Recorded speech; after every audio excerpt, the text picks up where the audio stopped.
നമസ്കാരം. ഒരുപക്ഷെ നിങ്ങളിൽ പലരും കേട്ടിട്ടുള്ള ഒരു രാജ്യമാവും നെതർലൻഡ് ആൻഡിൽസ്.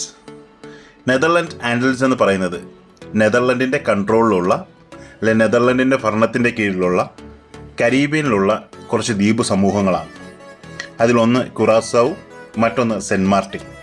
ഞാനിപ്പോൾ ഈ നിൽക്കുന്നത് കുറാസാവിലുള്ള നെതർലൻഡ് ആൻഡിൽസ് സെൻട്രൽ ബാങ്കിൻ്റെ മുമ്പിലാണ്. ഇവിടെ നിന്നാണ് ഇവരുടെ കറൻസികൾ ഇഷ്യൂ ചെയ്യുന്നത്.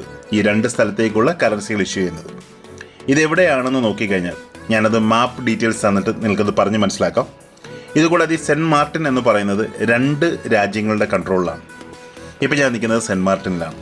സെൻറ്റ് മാർട്ടിനിൽ ഞാൻ ഈ നിൽക്കുന്ന സ്ഥലം ഫ്രഞ്ചിൻ്റെ അധീനതയിലുള്ള സ്ഥലവും എൻ്റെ പുറയിൽ കാണുന്ന മലകളുടെ മറുവശം ഡച്ച് അല്ലെങ്കിൽ നെതർലൻഡിൻ്റെ കീഴിലുള്ള സ്ഥലങ്ങളുമാണ്. ഇപ്പം ഞാനൊരു മാപ്പിലേക്ക് കൊണ്ടുപോകും. നിങ്ങൾ ഗൂഗിളിൽ നെതർലാൻഡ്സ് ആൻഡിൽസ് എന്ന് ടൈപ്പ് ചെയ്ത് കഴിയുമ്പോൾ ഏകദേശം നിങ്ങൾക്കൊരു ഐഡിയ കിട്ടും. ഈ കുറാസാവു എന്ന പേര് പലരും ഉപയോഗിക്കുന്നത് കുറാസാവു അല്ലെങ്കിൽ ആ ഒരു പല പ്രൊണൗൺസിയേഷനിലാണ്. അവിടുത്തെ ലോക്കൽസ് ഉപയോഗിക്കുന്ന രീതിയാണ് കുറാസാവു. അപ്പോൾ ആ കുറാസാവുവിലുള്ള ഐലൻഡിൽ ഞാൻ പലതവണ പോയിട്ടുണ്ട്. ഇത് കൂടാതെ സെൻറ്റ് മാർട്ടിൻ എന്ന ഇവരുടെ തന്നെ ഇവിടെ നിന്ന് മാറി നിൽക്കുന്ന മറ്റൊരു ഐലൻഡിൻ്റെ രണ്ട് ഭാഗങ്ങൾ ഞാൻ മുമ്പേ പറഞ്ഞ പോലെ ആ മുകൾ ഭാഗം ആ ഗ്രീൻ കാണുന്നത് ഫ്രഞ്ചിൻ്റെതാണ്, അവിടെ ഉപയോഗിക്കുന്ന യൂറോയാണ്. താഴെ കാണുന്നത് ഡച്ചിൻ്റെയാണ്, നെതർലൻഡിൻ്റെയാണ്. ഈ കാണുന്നത് കുറാസാവുവിൽ ഞാൻ കണ്ട ഒരു കോഫി ഷോപ്പാണ്. അവിടെ കോഫി ഷോപ്പ് എന്ന് പറയുന്നത് ബാർ, കോഫി ഷോപ്പ് എല്ലാം കൂടെ ചേർന്നിട്ടാണ്.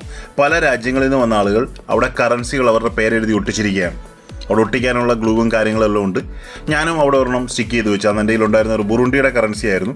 2014 ഞാൻ വിസിറ്റ് ചെയ്തപ്പോഴാണ് ഞാനും അവിടെ ഒരു നോട്ട് ഒട്ടിച്ച് വെച്ചിട്ട് പോകുന്നു. ഇപ്പോഴതുണ്ടോ ഇല്ലയോ ഒന്നും അറിയില്ല. ഈ സെൻറ്റ് മാർട്ടിനിൽ വളരെ പ്രത്യേകതയുള്ളൊരു എയർപോർട്ടുണ്ട്. ഫ്ലൈറ്റ് നമ്മുടെ തലയ്ക്ക് മുകളിലൂടെ പോകുന്ന രീതിയിൽ വളരെ താണ് ഫ്ലൈറ്റ് പറക്കുന്ന ഒരു ബീച്ചുണ്ട്. പ്രിൻസസ് ജൂലിയാന എയർപോർട്ട് എന്നാണ് ഇതിന് പറയുന്നത്. ഇവിടെ ഇത് കാണാൻ വേണ്ടി മാത്രം ആളുകൾ വരുന്നുണ്ട്. ഫ്ലൈറ്റ് വളരെ അടുത്ത് വരുന്ന സമയത്ത് അതിൻ്റെ അടുത്തൊക്കെ നിൽക്കുന്ന ആളുകൾ അതിൻ്റെ കാറ്റടിച്ച് ദൂരത്തേക്ക് തെറിച്ചു പോകാറൊക്കെ ഉണ്ട്.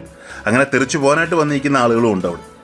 ഇത് നെതർലൻഡ് ആൻഡിൽസിൻ്റെ വളരെ ഫേമസ് ആയിട്ടുള്ള 2.5 ഗിൽഡൻ്റെ കറൻസിയാണ്. ഇതിലുള്ളതൊരു ഫ്ലൈറ്റിൻ്റെ ചിത്രമാണ്. റീസെൻ്റ്ലി കഴിഞ്ഞ മാസം 31-ാം തീയതി അവരുടെ പുതിയ സീരീസിലുള്ള കറൻസികൾ അവർ പുറത്തിറക്കി. 10, 20, 50, 100, 200 ഗിൽഡനുകളാണ് പുറത്തിറക്കിയിരിക്കുന്നത്.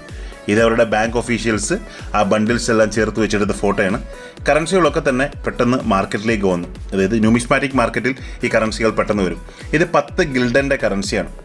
ഇതിൻ്റെ ആക്ച്വൽ എക്സ്ചേഞ്ച് റേറ്റ് ഇന്ത്യൻ കറൻസിയിൽ 477 രൂപയുള്ളൂ. പക്ഷേ ഇപ്പോൾ മാർക്കറ്റിൽ ഇത് 900 രൂപയ്ക്കാണ് പലരും ഇത് ട്രേഡ് ചെയ്യുന്നത്. 900 രൂപയോളം ഇതിന് വിലയുണ്ട്. കാരണം ഇത് ഡോളറിലാണ് അവിടുന്ന് ഡീലേഴ്സിന് കിട്ടുന്നത്, അവർ ഡീൽ ചെയ്യുന്നതാണ്. ഞാൻ ഇത്തരത്തിലുള്ള പുതിയ കറൻസികളൊന്നും കളക്ട് ചെയ്യാത്തതുകൊണ്ട് എനിക്കതിൻ്റെ വലിയ ഭാരം ഏൽക്കില്ല. ഇതവരുടെ 20ൻ്റെ ഗിൽഡനാണ്, 50ൻ്റെ ഗിൽഡനാണ്.